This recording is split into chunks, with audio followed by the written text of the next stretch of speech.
with us. So what did I learn today? Exactly what you taught me. Ladies and gentlemen, this is Mental Health Awareness Month. That is a public awareness. We're talking about a public awareness campaign to help lighten the mental health burden the education system places on black students. That's a clip from the Unspoken curriculum program and initiative, and we have one of the most powerful voices to ever come out of Hollywood on the air with us. DB, please do the honors. Absolutely. Well, Sway, the last time she came by the show, I think, was 9 years ago when she was promoting Think Like a Man. She's a Golden Globe winner, a 3-time Emmy-nominated and Academy Award-nominated actress, producer, author, and director. She was named one of the 100 most influential people in the world by Time Magazine in 2016. She starred in Hustle and Flow with Terrence Howard, and then they both reunited on the series Empire, which you also had cameos in, Sway, just to remind people. She starred in movies such as The Curious Case of Benjamin Button, Hidden Figures, and one of my personal favorites, Smoking Aces, along with several citizens of Sway in the Morning, such as Jeremy Piven, Ryan Reynolds, Andy Garcia, Ray Liotta, and Common. But today she's here to talk about an important initiative called the Unspoken Curriculum, which she launched through her foundation, the Boris Lawrence Henson Foundation. Please welcome her back, Taraji P. Henson. Taraji. Come on. Wow. That's you. That's all you. Come on. Wow.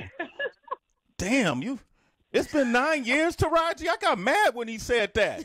I was a little offended by that, too. I feel some kind of way. Wait a minute.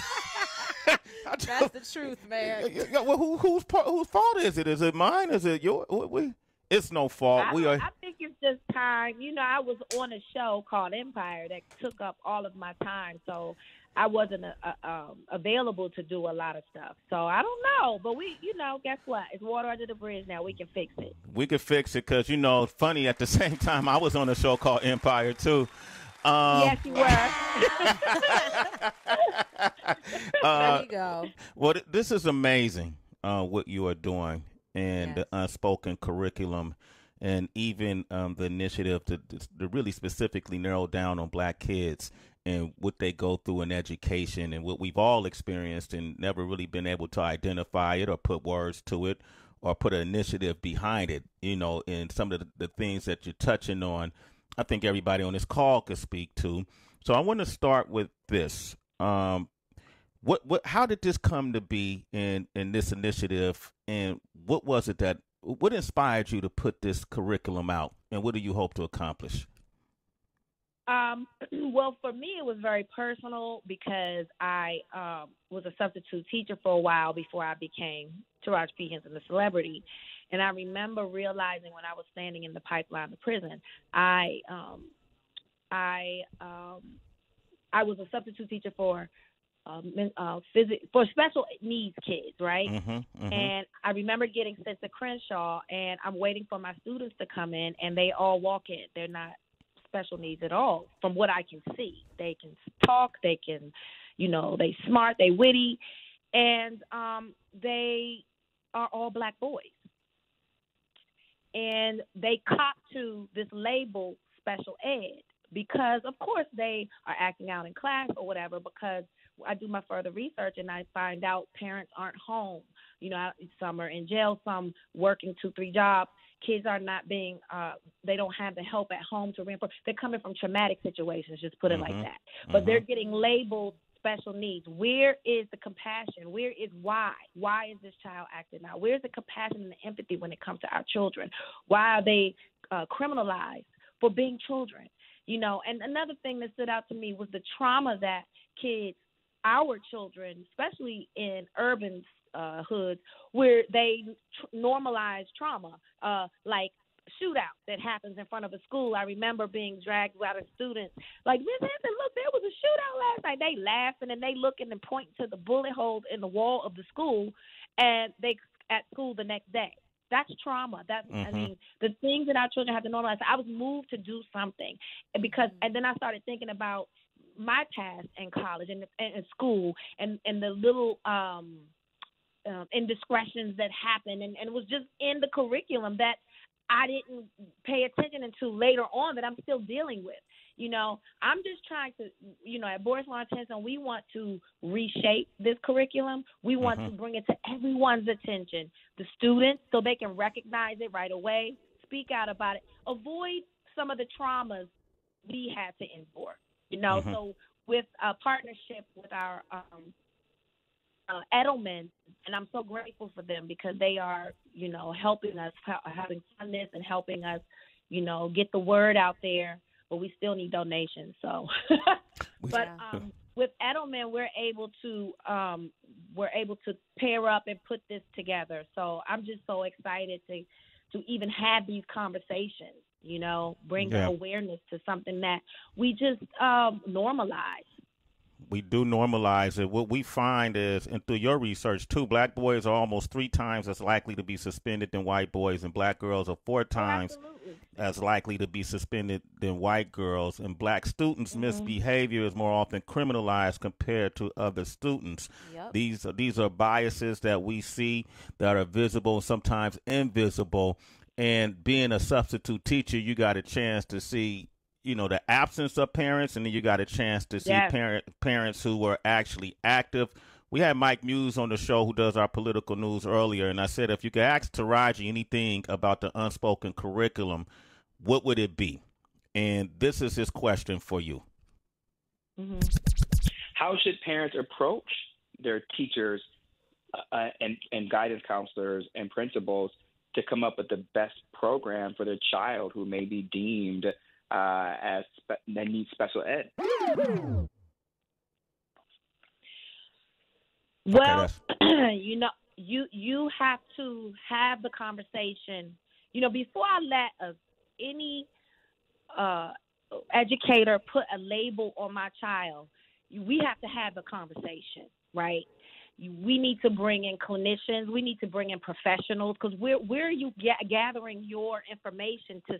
How are you a professional in the mental health area as an education instructor, or someone who works with the board? How are you a clinician? Are you a therapist? Are you a psychiatrist? So it's threefold. It's the educator, the parent, and the professional in the mental health field. And I think that's what's lacking in schools. We have counselors. We are the clinicians. We are the therapists. We're the psychiatrists. We're the professionals who study the mind and can say, you know what, this child is acting out because of blah, blah, blah, because I'm a professional in this field, right? So I think that's what's lacking in our schools. We don't have that. We, like you said, the law is often involved when it comes to our children. They're reprimanded, by the law instead of professionals who can identify a child dealing with trauma or a mental health issue, or someone that's in a manic state.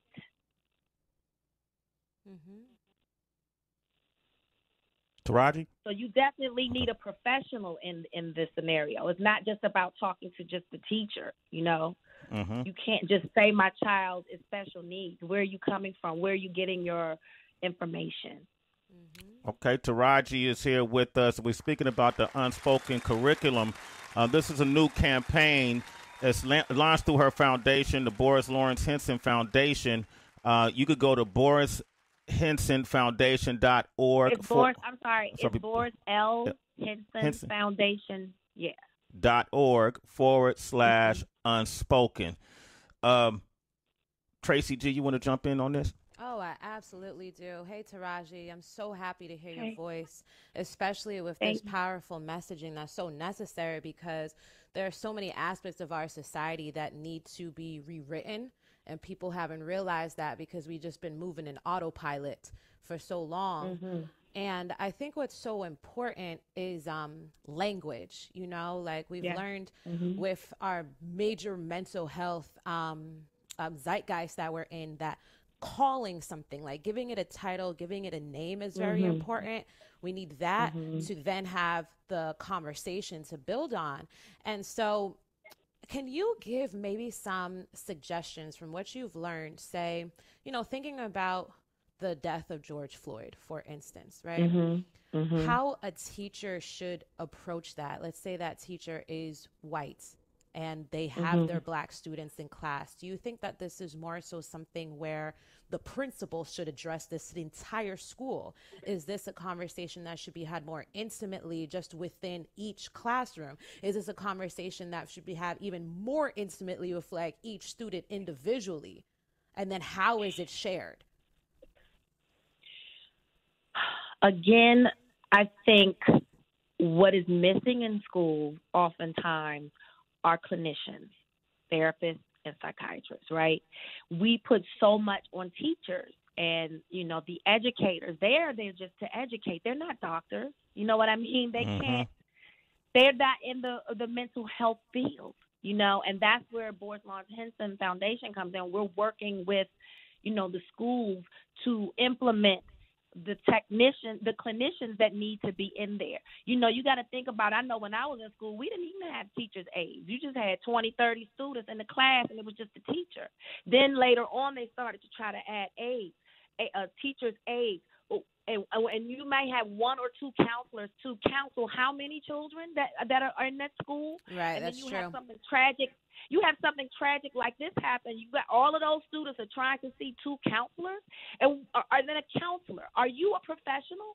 Can you identify a child that is in distress or who are suffering from a traumatic moment, trying to normalize it now and acting out? You know, so you have a lot of educators that are overwhelmed because they are unequipped. This is not their field.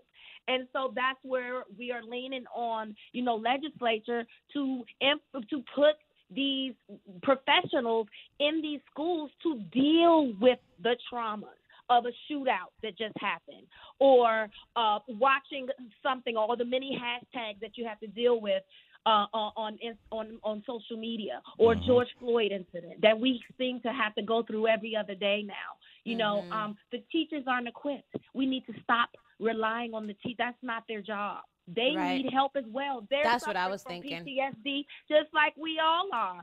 You know, that's where the professionals come in, and that's what the schools are lacking. Yeah, I agree. I think the teachers definitely need therapists as well, and it shouldn't just be like you said, like two counselors, but there's a difference between a guidance counselor and a therapist. And I'm also thinking to myself too, like there should even just be in general as a part of like the curriculum, just a mental health class that's taken. Absolutely. Yeah. And there should be time out. There should be, you know, they call it recess when you play. That's fine, or whatever. You go outside or you go to lunch. But there should also be quiet moments, right? There should also be safe spaces for kids to go and hash out their issues, right? Safe spaces where they can go and talk. Why did you bump me in the hall that way? Oh, I just found out my brother got COVID, or whatever. You know what I'm saying? I'm sorry, I wasn't thinking. Safe spaces to deal with issues amongst each other. Taraji P. Henson is here with us. Yes. I want everybody to go to the Boris L. Henson Foundation.org/unspoken to find out more about the Unspoken curriculum. They can use your donations, citizens. You know how we do. We get people funded. All right, I'm going to take one caller, Taraji. I know you have to go. Gina is in Cali, and she's actually a school psychologist, and she wanted to tap in. Go for it, Gina. Hi, I'm really so happy to hear us speaking on this topic. I think the profession of school psychology kind of goes overlooked in terms of support. School psychologists are tasked with identifying special education students as far as who is eligible. We have a huge disproportionality issue in terms of African Americans being over-identified with emotional disturbance. And so I serve on a task force to alleviate that disproportionality. And also I serve as the Social Justice Committee chairperson over the California Association of School Psychologists so that we can implement fair and equitable ethical practices within the schools. When you were speaking, Taraji, HU in the house, by the way. HU? When you were speaking about really just the taking a break, you know, giving students a space to process. You know, it's so hard when we expect for them to read and write when they don't know if their lights are going to be on when they get home. Their uncle just got shot the night before. You know, they don't know if they're going to have food when they go home. You know, there's all of these other things in play. But what can we do on the school site to get them in a space of mindfulness, to get them ready to learn, to also be open to what they may be dealing with before we even start the academics? Because so often the externalized behaviors that we see, now they're being disproportionately put in alternative placements, such as community schools and all of this and that. But we're not addressing the traumas that are the origin of the behavior. And I just want you all to know that we are really trying diligently to focus on those things as well, but continue to bring awareness to it. Advocate for more school psychologists to be on campuses. When I first started over 20 years ago, I had 5 campuses, and now I'm down to 2. Overload. That's too much. That's too much. Yeah. Now, now, where's her therapy? You know what I mean? Yeah. Hello. Where's her therapy? That's a great point. Yeah, it's too much. It's too much. And Gina, that's not a job of a teacher. That's not a teacher's job. We put too much on the teacher, and not even the principal's job. Yeah. They're not equipped. Gina, thank you for your call and your contribution to this conversation. Taraji, I feel like we got to have a part 2 when you get time. Because I got a ton of lines. Ashley in Ohio, Bilal in Maryland, Mike in Detroit. I can name about 20 people who like to talk more about it. But to those 20 people on the lines, and we only have 20 lines, please go to her platform, Boris L. Henson Foundation.org/unspoken, and do what you can, donate what you can, find out more about this movement. Taraji, I know you have to go. I didn't get a chance to say Happy Born Day. I did on your platform. I loved you in your bikini. Thank you. I was like, you know. And we have to have 2, 3, 4, and 5 part 2 because it's continuous. It's complex. Yes. Brother. We got to just keep talking about it. I'm with that. Use this platform. Yeah. This platform is a subsidiary now of Boris L. Henson Foundation.org/unspoken. Okay. And I love you so much. Love you too. Miss you. And I'm gonna go ahead and put on my bathing suit too and show them what I'm working with, just like you did. You're an inspiration. All right now. Taraji, keep up the great work. Can't wait to talk to you again. Okay. Thanks, guys. Can't wait to see you in person. Take care. Take care. Love you. Okay. Love you. All right. You know she a super citizen. Taraji P. Henson.